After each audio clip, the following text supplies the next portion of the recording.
Bonjour.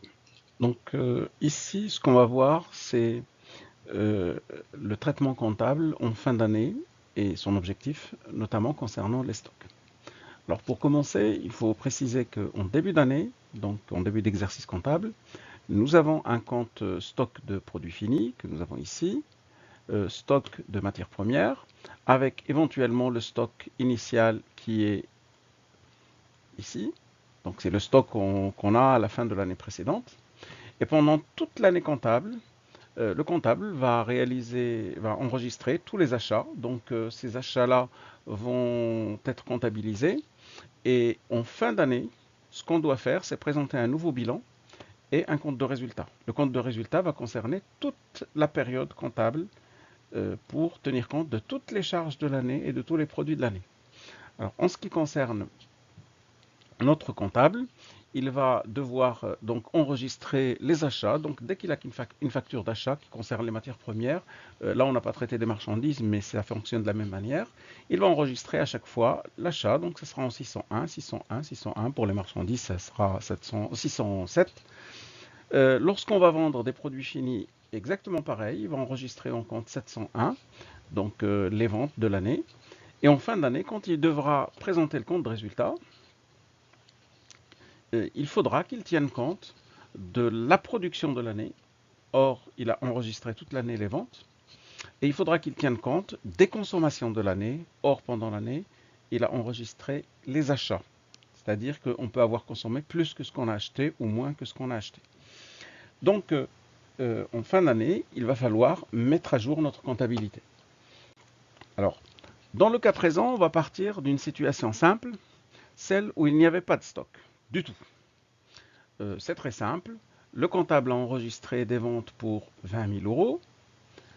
Il avait enregistré des achats pour, il y a un zéro entre eux ici, pour 120 000, donc ce sera pour 12 000.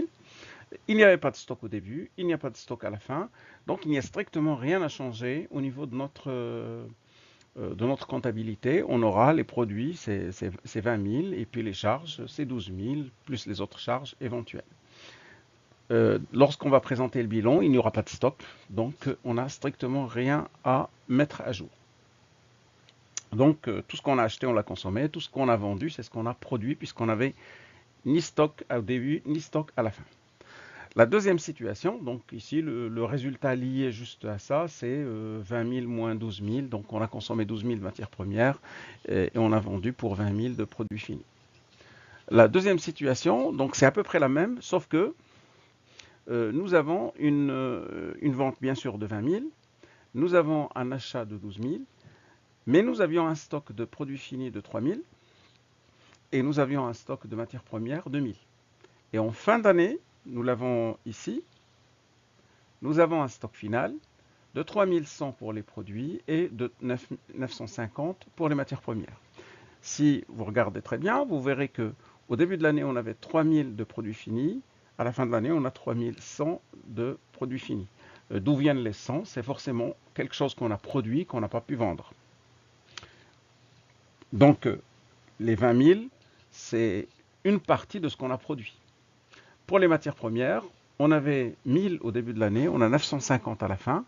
Ça veut dire que on a acheté 12 000 de matières premières, mais on a dû prendre une partie des 1000 de stock pour consommer. Donc le comptable, pour tenir compte de ça, il va commencer par annuler les stocks de début, c'est-à-dire il va retirer du compte de stock, ça c'est un compte du bilan. Donc ici c'est le bilan. Tous les comptes de la classe 1 à 5 sont des comptes du bilan. Donc il va retirer les 1000 pour les ajouter aux charges. Ça veut dire qu'on aurait pu consommer les 12 000 qu'on a achetés plus les 1000 qui viennent des stocks. Et puis après avoir fait l'inventaire, c'est-à-dire après avoir identifié le nouveau stock, c'est-à-dire le 950, il va tout simplement retirer de ces charges les 950 qui sont encore en stock pour les mettre dans le compte du bilan, ce qui veut dire que dans le bilan maintenant, on aura 950 comme stock de matières premières. Alors la conséquence de cette opération, c'est que dans les charges, on a les 12 000, on va avoir plus 1000 moins 950, donc plus 50. Donc la variation de stock, ça sera 50. Ce qui veut dire que pour ces deux lignes-là, ça nous donne notre consommation de matières premières. On a consommé tous nos achats, 12 000 moins 50 000. Maintenant, on va aller vers les produits. Alors, dans le cas des produits, nous avions vendu 20 000. Alors, les 20 000, est-ce qu'ils ont été produits? Est-ce qu'une partie des 20 000 ont été pris dans les stocks? Ça ne peut se savoir qu'en comparant le stock de début et de fin. On constate ici que nous avions un stock de 3 000, que nous avons à la fin un stock de 3 100. Ça veut dire qu'on a mis en stock 100. Ça veut dire, et ça vient d'où? De la production. Donc, comme tout à l'heure, on va donc annuler le stock initial. Donc, on annule le stock initial pour dire que, imaginons qu'on n'avait plus de stock, donc ça veut dire que les ventes, les 20 000, ça correspond à ce qu'on a vendu, moins ce qu'on avait en stock. Et comme on constate à la fin qu'on a 3100, donc plus le stock final. Donc là, ce sont des comptes de produits, donc ça augmente à droite, donc au crédit. Donc ce qu'on a produit, c'est 20 000 plus 3100 moins 3000. Et comme ici, on a produit plus puisqu'on a mis en stock, donc on va se retrouver avec une production stockée de 100. Donc sur cette année-là, dans ce cas-là, notre production globale, c'est 20 000 plus 100 et notre consommation, c'est 12 000 plus 50. Alors, ça nous permet de calculer un résultat d'exploitation, bien sûr, qui ne tient pas compte des autres produits et des autres charges. Maintenant, le troisième cas, c'est le cas inverse au niveau des chiffres, mais c'est le même raisonnement. Donc, on a un stock final de produits finis qui est de 2800, un stock final des matières premières qui est de 1180. Donc, on va commencer par les matières premières. On va annuler le stock initial, comme tout à l'heure, donc 1000, ça veut dire que on ajoute aux charges tout ce qu'on avait en stock, et puis on retire le stock final, qui est de 1150. Ça a comme conséquence de faire en sorte que le solde de notre compte de charge, il est de 1150, de notre compte de stock, donc à l'actif du bilan, on aura 1150, c'est-à-dire le nouveau stock dans notre bilan, donc donne cette fameuse image fidèle de notre situation comptable.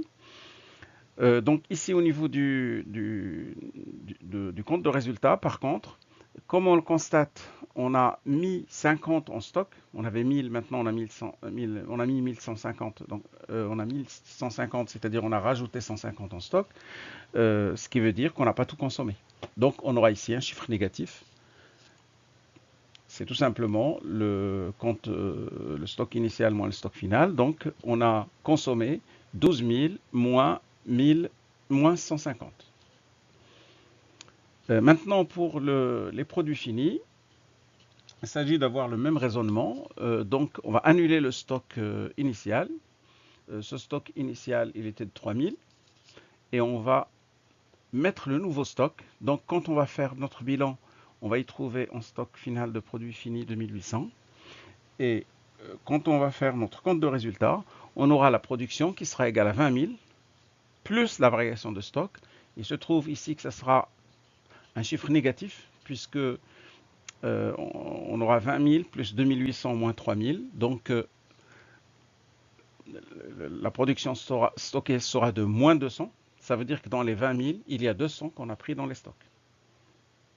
La preuve, on avait 3000 et on se retrouve avec 2800. C'est qu'on a vendu une partie de ce qu'on avait en stock. Voilà donc l'objectif de ce traitement comptable des stocks.